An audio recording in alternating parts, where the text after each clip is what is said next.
Good evening, everybody. It's Tuesday night, the 19th of December, 2024. Time's ticking on quickly. It's less than a week to Christmas.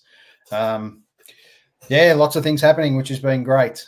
Gigs are out flying again. If you haven't bought someone a music album or a release before Christmas, please jump on Bandcamp. Probably your best way at this point, unless you can go out and buy something physically in vinyl. But I'd love to see some people jump on Bandcamp amongst any artist or can find. Please gift some music, which most importantly ends up most of the money to the artist instead of get out of the streaming world for a little while, guys, and buy something that goes into the good hands of money back to artists. So, all right, tonight we're going to have a chat to Matcott. This is an artist I came across probably roughly around 12 months ago. So Al's been doing his thing for a little while, but it was probably, I reckon I saw him before this gig, but it was this gig in particular. Lully Tavern was the gig.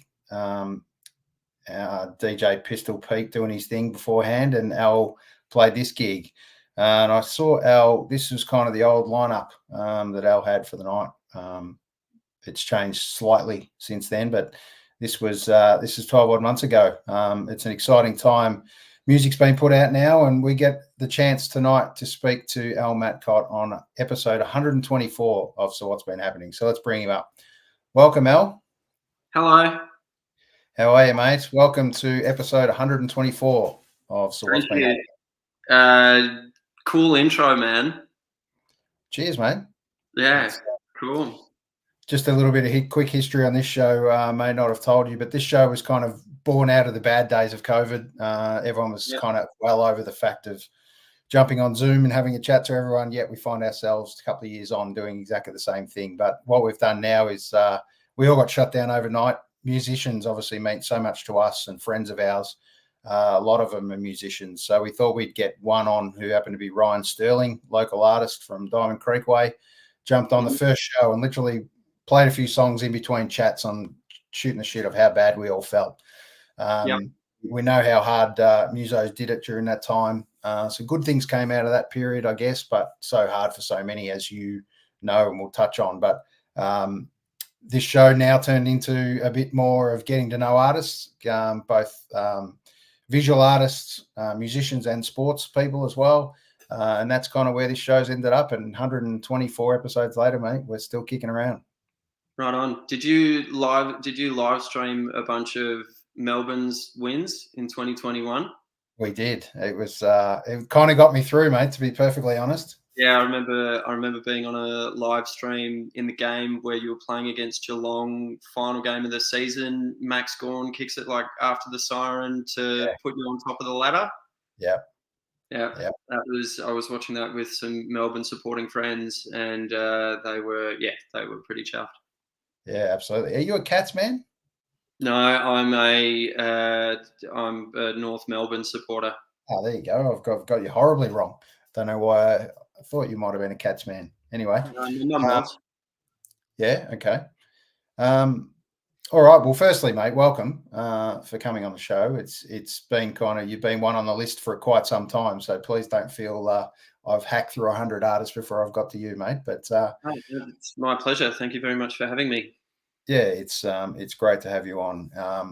And let's start off with kind of flick back all the way back to kind of your first musical memory in the house, kind of growing up. What happened to be playing back in a CD or tape or record? What was it back in the day, and what did you kind of hear a lot of? First song I remember hearing was "The Obvious Child" by Paul Simon. My old man was and still is a drum teacher, and so we had a studio downstairs. Used to hear a lot of music. My mum was a big folkie. She used to play heaps of Bob Dylan. So she got me into Bob Dylan. Dad got me into like Paul Simon, Led Zeppelin, King Crimson. I think another earliest memory was driving with my uncle, and we were listening to Lou Reed's album New York, the one that has like Dirty Boulevard and Last Great American Whale and Christmas in February. Yeah. And then around the traps, or like of being a kid, it was like Blink-182, The Offspring, Green Day. I bought the Woodstock '99 CD. And so I found out about the Doors because Creed did a cover of Roadhouse Blues with Robbie Krieger on there. So a bit, just a little bit before like the garage rock revival of the 2000s. So I got a fair bit of grunge. I remember an early one is that movie Fear, which is like Mark Wahlberg. He's like a psycho ex-boyfriend, and there's a scene where he's like, let's say he is on a romantic date with his girlfriend, and they're on a roller coaster, and Bush's "Come Down" is playing in the background. That's another early memory. Yeah, real 90s shit. Oh, am I there? 90s shit, but pretty diverse too, mate. There's plenty in there. Sure. A few of those influences has definitely come into your music. And first instrument played for you? I know you play a few things now, but grew up playing the drums, and then when I was about 11, I started playing guitar. Why the switch to guitar at that point? I'm an only child, so I always wanted to be a front man, I think. Yeah, right. Fair enough. Fair enough. And you mentioned that Dad was a drum teacher. Was it kind of something you wanted to get away from the drums, really, or was it that's what frontman did? They play guitar. No, I still love the drums. I don't play them all that often, but that's mainly because I gave away my drum kit when I moved overseas some years ago, and it just hasn't turned out that I've bought myself a new drum kit. I think my fiance would probably get annoyed with how much space they take up. But no, I love the drums, love the guitar, and writing songs. And next is I have to learn piano. Yeah, there's always something on the list, isn't there? Yeah, absolutely. Some other challenge to try and master for sure. With your songwriting, where do you kind of start? Do you start with guitars, or do you start with lyrics, or is it a real mix for you? No, it's always starting with a guitar melody. 95% of the time, just written on acoustic guitar. Lyrics generally take ages. It's usually I'll have most of the melody of the song written, and then one line will come at some stage, whether it's when I first started writing the song or it could be years afterwards. And a line will come, a theme or story will emerge, and I'll just kind of chase that until it's done. Yeah, it's interesting how it all comes together for artists. Everyone's got something unique, I guess, a little nuance of how they do it. And I think that makes up the great part that is kind of songwriting. There's no perfect way, really, and doesn't come straight out of the book. It's what I mean. Normally, it does start with a melody for a lot of people. So it was interesting reading Mark Lanigan's autobiography, who's one of my favorite singers, and he's he never learned to play any instrument, but he wrote all the songs, and they all just came from lyrics. So I just can't fathom that kind of process map. Starting from lyrics and then just telling all the musicians hey, I don't know how to do anything on your instruments, but form a song from that. Yeah, it's be amazing to be able to just pull it off that way, effectively to turn poetry or in some instances into some of the best songs. But they're not all poetry, that's for sure. But all right, Al, you've been nice enough to offer us a couple of songs live tonight, so we're going to kind of kick off with one pretty early and then continue the chat. Okay, I'll play a song then. Sounds good. What do you got for us? I should play songs off of the album. I might play the title track off of the album called Summer's Coming. Beautiful. Do you want me to talk about the song or talk about it afterwards? You can do either, mate. I don't mind which way you want to do it. Okay. This is a song about all right, so I like work in renewable energy, and I don't know if I mean, everyone knows the news that it's not very good. Everything's getting very hot, hence the title "Summer's Coming." And this is a song that's sung from the perspective of Mother Nature, but Mother Nature's obviously she's got a bit to say about how we're doing. So that's what the song's about.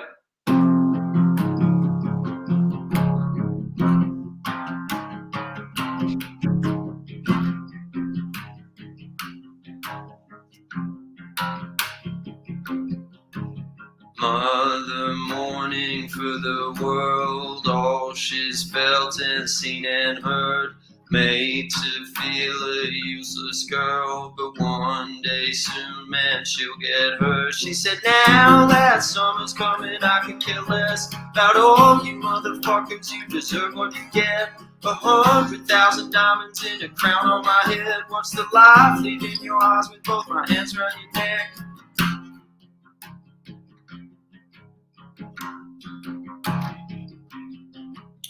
Mother lives inside her dreams, where she rules by any means. Mass starvations, killing sprees, all you people on your knees. She said, now that summer's coming, I could care less about all you motherfuckers, you deserve what you get. With each extinction thinking, God, I hope that you're next. I see red, I see forever, I see nothing I'll miss.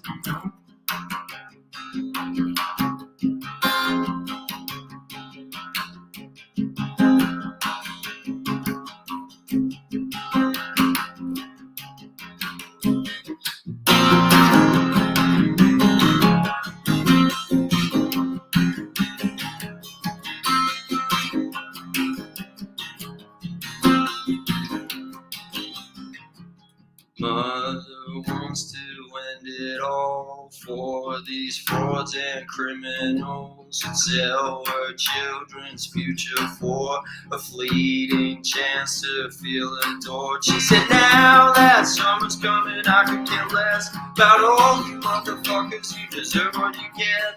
Keep the engine humming, headed over the cliff. Please take everybody with you when you come to an end.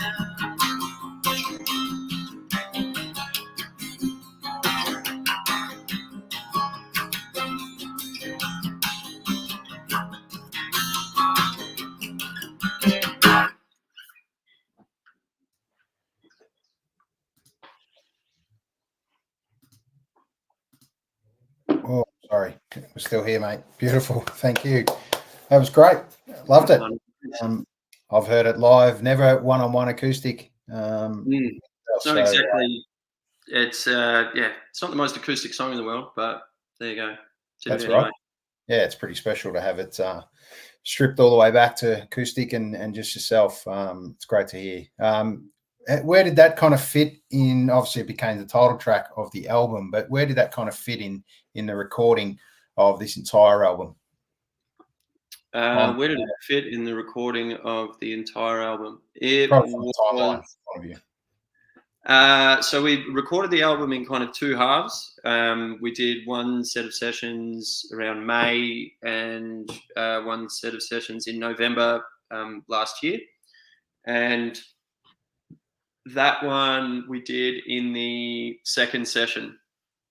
So the first session was at a studio here in Melbourne called Head Gap, and then the second session was up in a studio in Sydney called Golden Retriever. And so we did we did that one up in Sydney. Okay. Was that done for any reason, on purpose? To obviously the time to split the recordings, but even location wise, what was the reasoning there, or how did that come about? So our producer Wade Keighran is from Sydney, and so part of it had to do with, whereas me and the rest of the band are down here in Melbourne, and so part of it had to do with his availability, but then another part was I was overseas for a couple of months, and then our drummer Miranda was on tour for a few weeks as well. So it's just, it was just a logistics thing. Yeah, I think it's adds a kind of bit of a different feel and flavour to what's it like recording in particular in two different spaces? Is there a real different feel or it's kind of you've got the stuff, what you know what you want to do. Doesn't really matter where you get it done as long as you comes out right for you. Probably more of the latter. It was the first time that I'd ever recorded in like fancy schmancy studios, and the first time that I'd ever worked with a producer. And so the overall experience was all kind of part of the one same experience, I suppose. Going up to Sydney or going anywhere, as opposed to just driving home after you've finished recording, probably feels a little bit more fun, you know. Yep, and all the gear made it up there okay.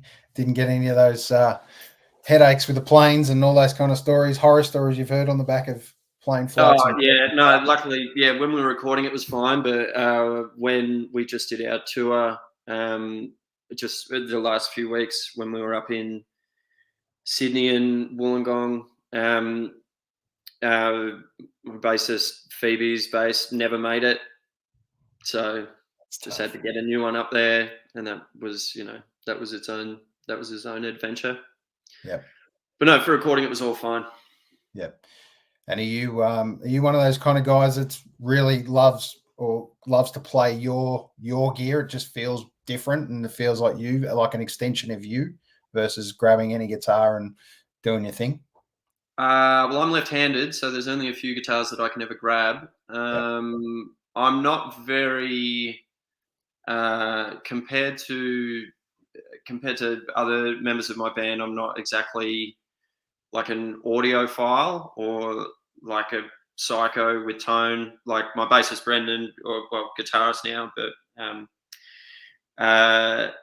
he builds his own pedals. And then Steve McLennan from Buried Feather, who was playing a lot of the guitars on the album as well, he's like a real, he's a psychedelic musician, so he's got a house deposit at his feet every time he steps out on stage.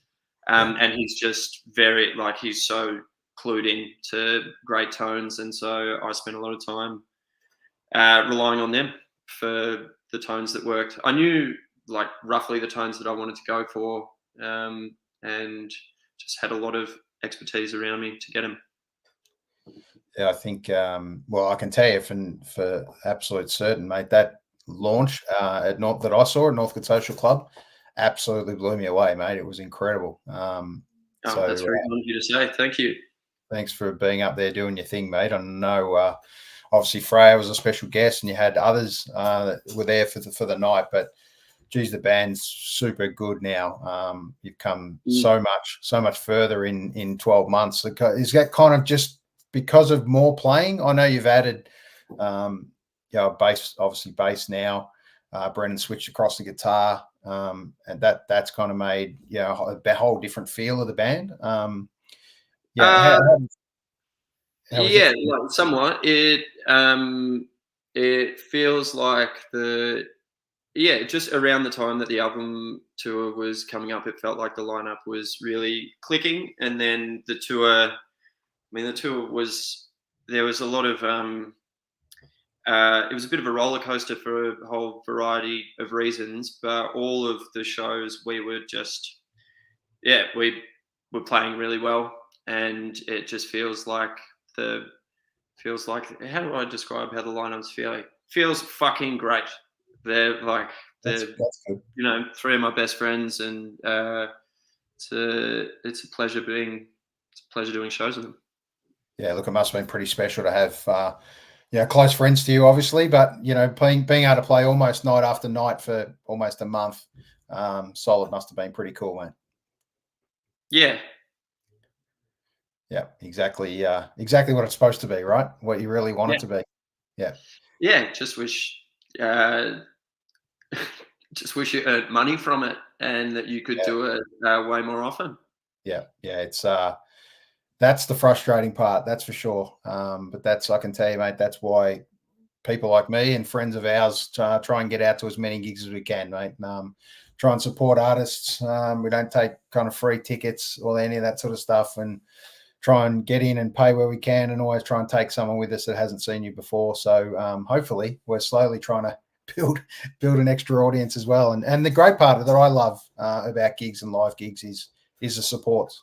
And a lot of the time supports, kind of haven't heard of or whatever. And sometimes they're really special moments. So that's the magic of playing. Once upon a time, mate, you were just a support, and now you're a hell of a lot more than a support, mate. But any chance you do get to support even any band, I'm sure you just love the fact that you're even out there. Yeah, absolutely. Yeah. Whether it be well, what's your kind of favorite venue at the moment? Have you got one that you kind of played at in the last, maybe month and a half that you just go, mate, that is a great venue. Forgot how good this was. Really love it. We're very spoiled for choice. The Northcote Social Club, lovely room, sounds very nice. Boogie Band Room, which opened up not too long ago, that room sounds really nice, and I like the people that run it. I'm a huge fan of Merry Creek Tavern, just as a drinking hall and a place to see intimate shows. Yep. Have to give a shout out to Old Bar. And we just played the Tote again after the last chance. People bought it, and as a lot of people do, I've got too many memories there. So it's nice to go back there, and I look forward to, long may it rain.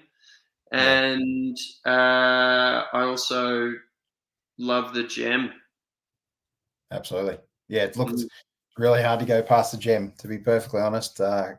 Weird layout, always has been, that little L-shaped kind of place, but it's a great little bar. Always rock. There's always gigs. They do a great job there, and always feel welcome. Yeah, I just DJ'd there on Saturday night, and I got cut off at the bar halfway into my DJ set. But I've been at a couple of Christmas lunches, so it was probably fair enough. Yeah, it's a good and bad time of year for so many, but absolutely. You've got a couple of things coming up too. Al, you're not done yet, mate. Before Christmas, tell us a little bit about where people can see you in the next week. Back at the Gem for their Christmas party. Perfect. Yeah. What? That's the 20. Is that the 22nd or? It's this Saturday, the 23rd. Yeah, with just a whole host of other great artists. I think they've packed heaps of artists onto the bill, so we can only play like 3 or 4 songs. Yeah. Okay. Great. And the other one you got coming up into next year is Tentpole. You looking forward to this one, mate? Yeah. Hell yeah, I am. Yeah. It'll be a ripper. Fair lineup. Yeah. Couldn't agree more. Can't wait to see Mogwai. Yeah. There's not too many you don't want to see there just quietly on that list. So be great. Mount Dunedin's always a good one. Hopefully good weather. That's always, the intermittent part of what we've got experiencing these days. I am nervous that like El Nino summer and that during like middle of humid February, I'm concerned that it is going to be like, 40 degrees and muggy, but whatever. Yeah, absolutely. Just get down there and get into it. See what happens. Yeah, it's great. All right, we're going to just touch on summer's coming. We're going to touch on the video and just play a little bit of that and have a chat.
to jump on YouTube to check out the rest of that clip. Great clip, mate. Who come up with this one? And how did that one take together? Wild Rose videos or Wild Rose pictures, just out of Melbourne. Yeah, it's cool. Where was that mainly shot? Down near Geelong, and then around like the ports near the Maribyrnong River, and then through the CBD, just in a 1969 Camaro. Something like that. I don't know cars very well, but it felt real Fast and the Furious. Yeah, absolutely. Nice petrol guzzler. That one, good. Yeah, it was great for the environment. Absolutely. Let's talk covers for a second, or album covers. I did have the cover here. Bear with me a second. I got the right one here. This one. There you go. That's a single cover. Tell us a little bit about this artwork. I saw a picture of it, but where did this come from? So that's by a fella, Dave Houston.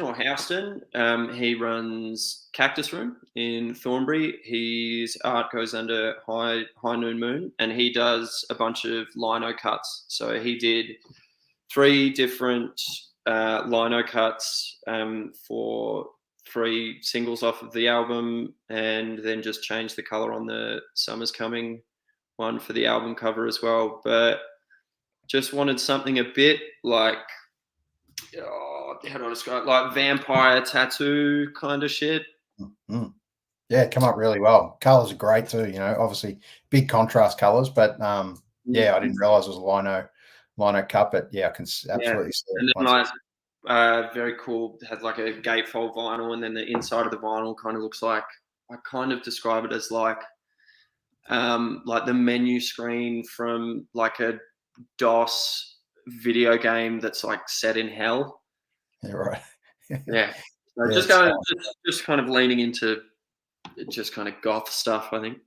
Yeah, we're just on that limited edition vinyl. That's what it looks like. That's the limited one, and then obviously there's the plain black version. But how many did you run as the red and black?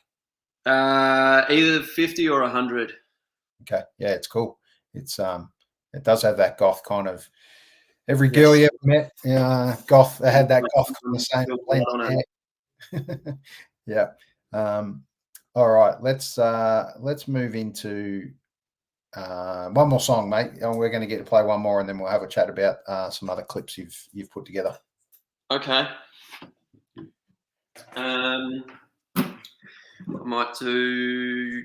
Speaking of, I'll do one of the kind of goth ones. Again, this is one that sounds very different with like a full band than on acoustic guitar. But this song's called Eyes.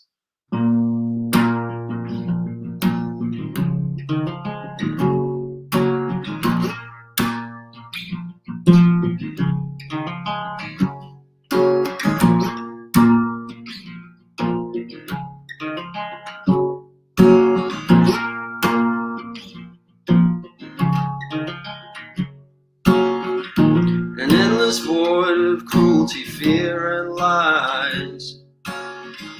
This is the color of my true love's eyes, and I'd give anything just to hear him cry.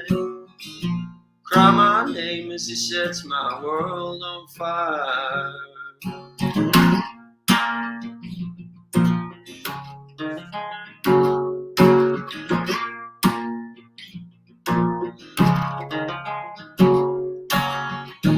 Nobody from a go nowhere town. I was lost, but in him I am found. Such a fool to put his trust in me now. Eyes wide open as he spits into my mouth.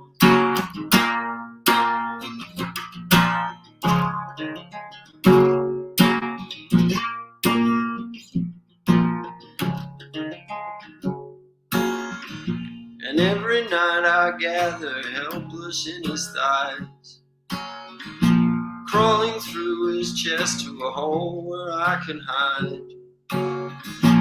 Reaching for his wrist in a shiny knife. Now I wish the world could see the fear in his eyes.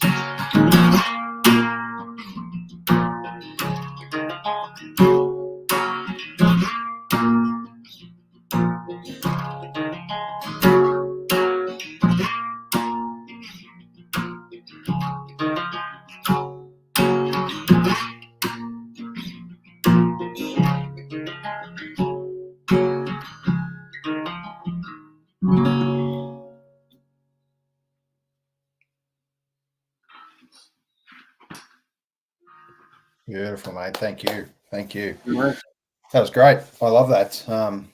It's a good change-up song for sure. Yeah. I'm loosely in discussions about doing a music video for that one at the moment. Yeah, great. I happened to catch a little clip that was recorded live at Fight Night. That was one you put together. Yeah, I'll just play a little snippet of it, and we'll just talk about it. It's a great little couple of series clips you've put together there. Give me one sec. Mm-hmm.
An endless void of cruelty, fear and lies. This is the color of my true love's eyes, and I'd give anything just to hear him cry. Cry my name as he sets my world on fire.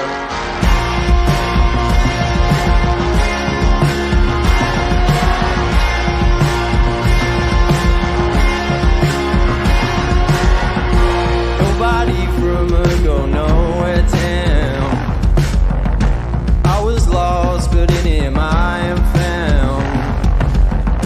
Such a I'll cut it off there because once again you'll have to jump on YouTube to see the rest of that. But just tell us a little bit of that little recording session and video you put together at live at Fight Night. What was how did that kind of come together? And I think it's beautifully captured. Yeah, definitely.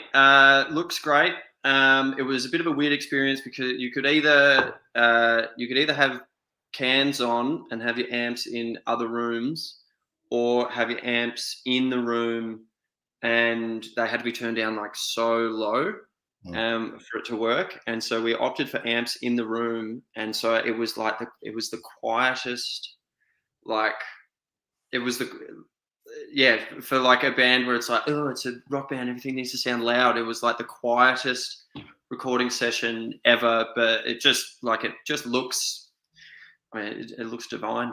So yeah, it's fun. Yeah, it came out great. Absolutely great. It kind of got a real Sunday Bloody Sunday feel about that. That's that first introing riff. Yeah, and it's like the first four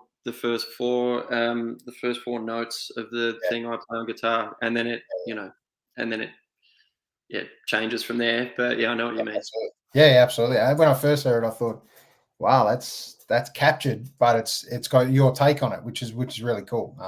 Obviously, it's never ever supposed to be a someone else's song, but yeah, it's a great song, mate. I love the feel of it. Just tell us a little bit about that actual title, Eyes.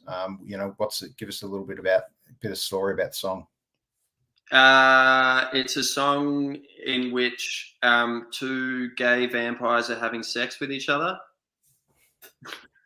Great, yeah, It's out there. That's good. Yeah, I mean, write what you know, I guess. Yeah, absolutely. The whole vampire thing. It's goth, vampire, dark, deep. I actually just finished watching all 7 seasons of Buffy last night. I'd never watched that all the way through. Great show. Yeah. It was can't remember watching it not years ago now, obviously, but it kind of really skipped me by. But you go back and watch some of those things now, they're bloody brilliant. Really well done. Yeah, no, stands Great up. story, and really ahead of their time, I guess, in respect. Mm-hmm. All right. There's another one I just want to touch on. I see a lot of people record in this kind of mode, and that's the sofa sessions. Really different concept as far as, you don't know what you're getting at the time as a punter. You get told a venue not long before the gig, and you don't know who you're going to see, which is really cool. It's a bit of a must-do, actually, I think, for a lot of artists. Just tell us a little bit about that experience for you, and where did you end up? I ended up at Revolver. They filmed it at Revolver, and it was the strangest experience because they say, don't advertise it. Don't tell anyone that you're doing it. We bring the audience, which compared to like when you get booked other shows, it's like, don't book this show unless you can bring 100 people. Like, you have to promote, like, if you don't print posters and you don't advertise on Facebook, Instagram, or TikTok, just like give up. So it was very odd, but it was lovely. Yeah, it's a really bizarre but such a cool concept, and long may it continue, because every artist I've spoken to that's played it reckons it's something they've always wanted to do or heard about it, or was it also on your hit list, or did you get hit up to play it? No, I got hit up to play it. It's also cool because, being a rock band that just plays in bars all the time, it's a vastly different type of audience. And with this project, one of the reasons why I started doing it was because I do enjoy playing solo acoustic songs and playing full band shows. And so it's it's a great acoustic gig, and so it definitely ticked that box. So what do you find with that audience? They're very much a listening audience. They want to be there. It's a pin drop kind of moment type audience, and they're just there and fully engaged. Yeah. And I grew up going to folk festivals and stuff like that, and I find that just like sitting down and listening to shows, and with a lot of folk artists, the story of the songs and like where they all come from, and telling that story in between songs and stuff like that is par for the course. Whereas for larger bands, louder bands, it's a bit more it's a bit more like it's a different experience, and it's not to sound too kind of highfalutin or something, but it's a bit more kind of physical and stuff like that. And if you take a bunch of time in between the songs to talk about all the songs and tell the stories and stuff like that, it can kind of add its own flavor, but it can also detract from the overall experience. And so, it's different audiences, different styles of shows, and I'm a fan of both. So it's nice to be able to play both. Yeah, it sure is. All right, I've taken a little clip, so hopefully no one wants me playing this, but a little clip for Oh My Darling. This is a ripper.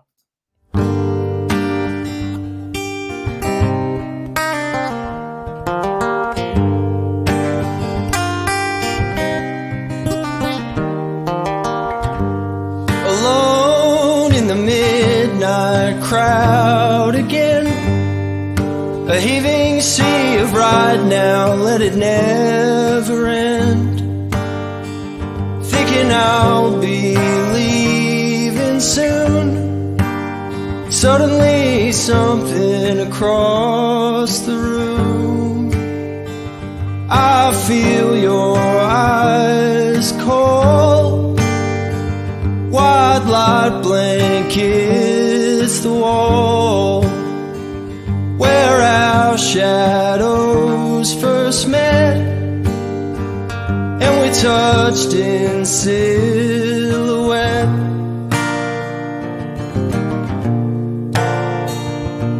Eyes white as the sky, watching you move like you do. Could this be true, or am I just blind all of the time? Oh, my darling.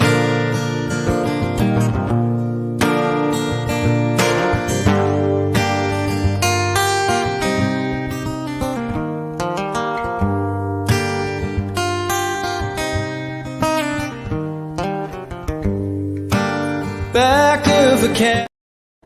There you go. I'm going to leave that for you to go back and research and check that out. Everyone, please go out and check so far and check out some of the other artists they've had on. They're incredible sessions. If you ever want to just sit on the couch and just relax and enjoy a night of feeling like they're in your lounge room, that's the time to do it. So congratulations, mate, on getting that one done. Yeah, like you said, probably not the place you probably would have picked. Even Revolver's a completely different bar for a whole range of reasons. But Yep. Yeah, what a magic place to do it, really. Somewhere different. Yeah, it's makes it a bit novel. It's not it's not what my experience at Revolver had previously been. Sure.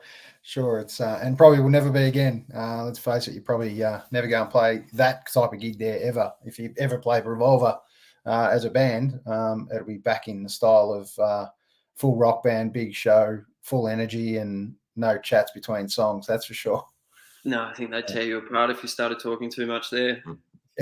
Absolutely. All right. I'm just going to play a clip from Justine. It's another one of my favourites, mate, off your album. So here we go.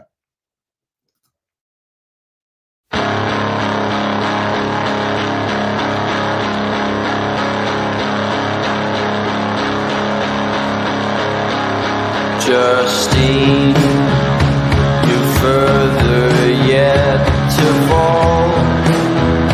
There's no hope left at all. There's no dreams coming true. I know that you're confused and blue. The faith that you cling to,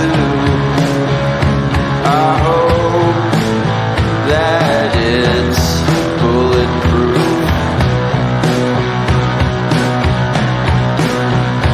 Justine, the world will do you wrong.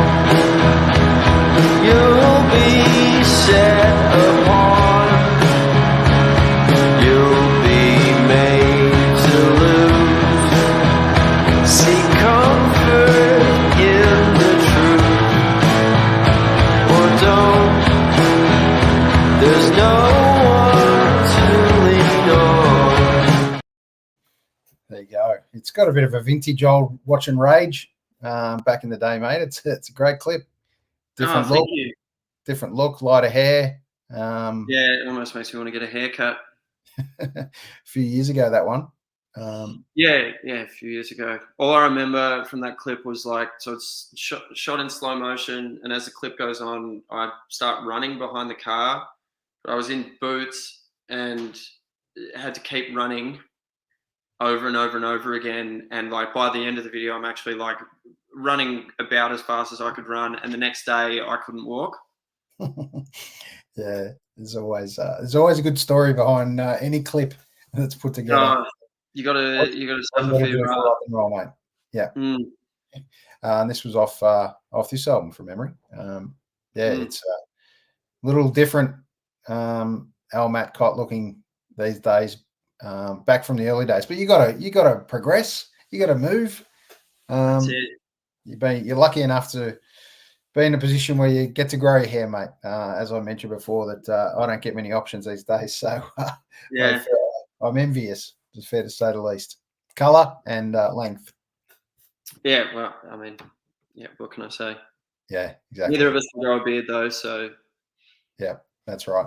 All right, well, tell us what's next for Al Matcott. When are you going to kind of be back out there? I suppose back in the recording studio again. I dare say after a couple of years of headache as far as getting this album together during post-COVID, all that kind of story, you must be itching to get back out there again and do it again.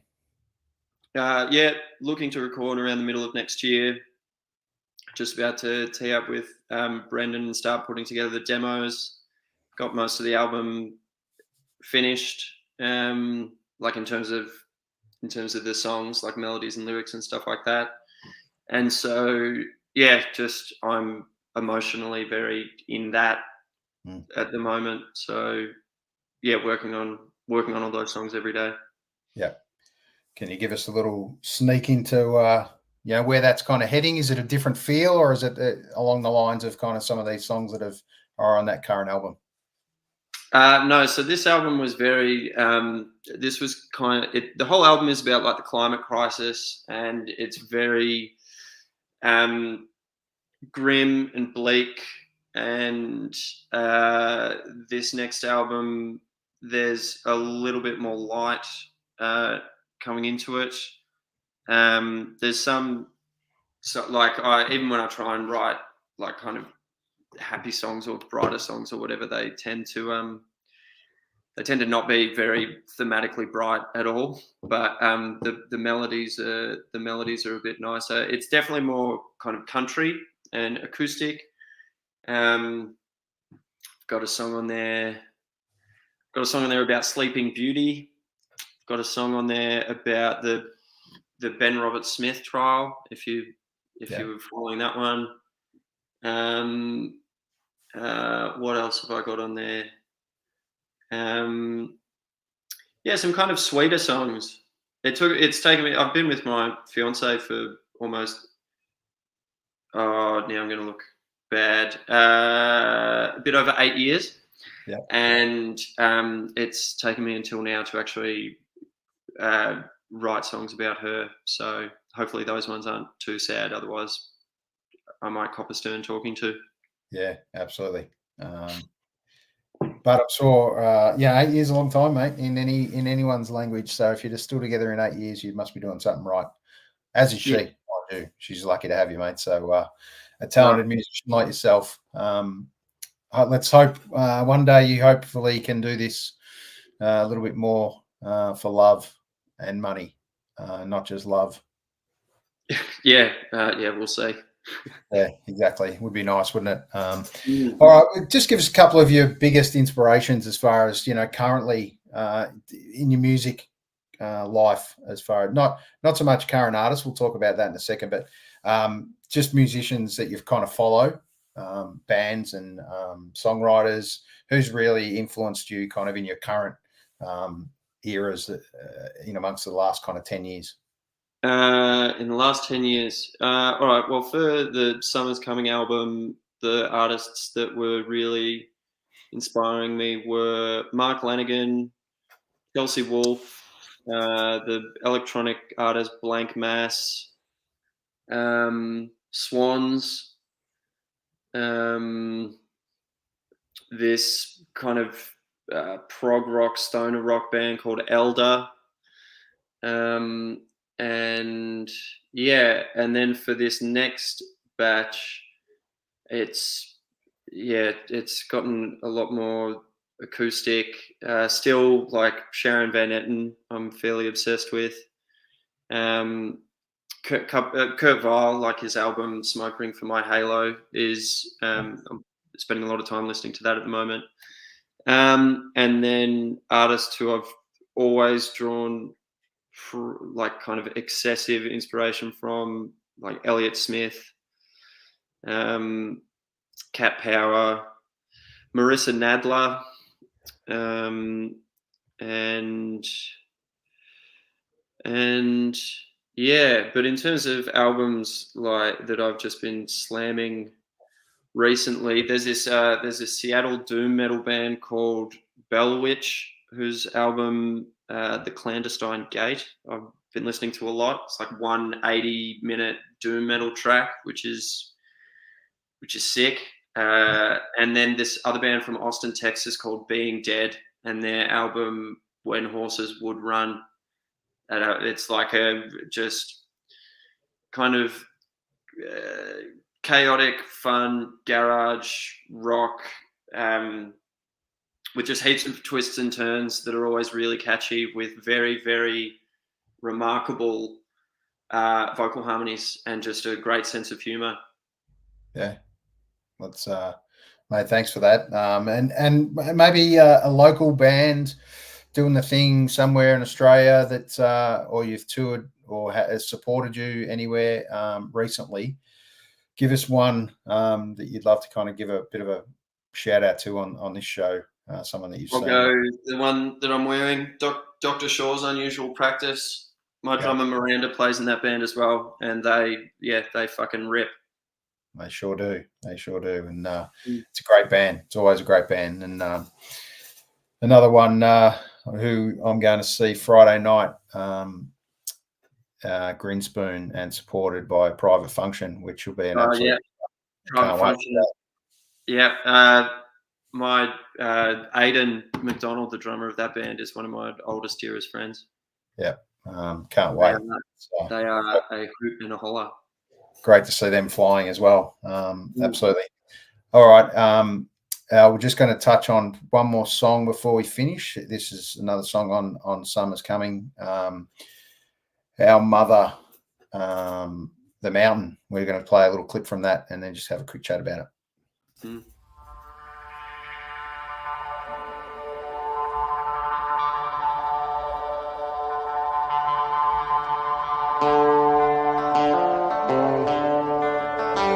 My lover comes to me with a rose on her bosom. The moon's dancing purple all through her black hair. And her lady's in waiting, she'll stand neath my window, and the sun will rise soon on the false and the fair, singing to rely on.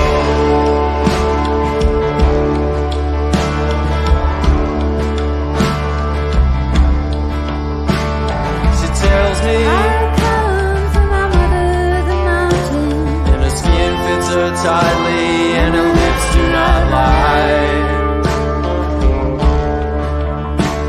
She silently slips from her throat a medallion,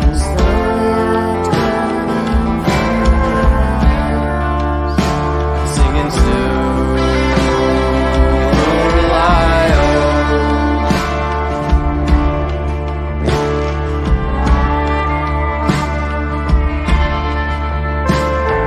Watch her, I love her, and I long for to touch her. The satin she's wearing is shimmering blue, and outside my window, her ladies is sleeping. My dogs have gone hunting, their hour is through, singing to rely on.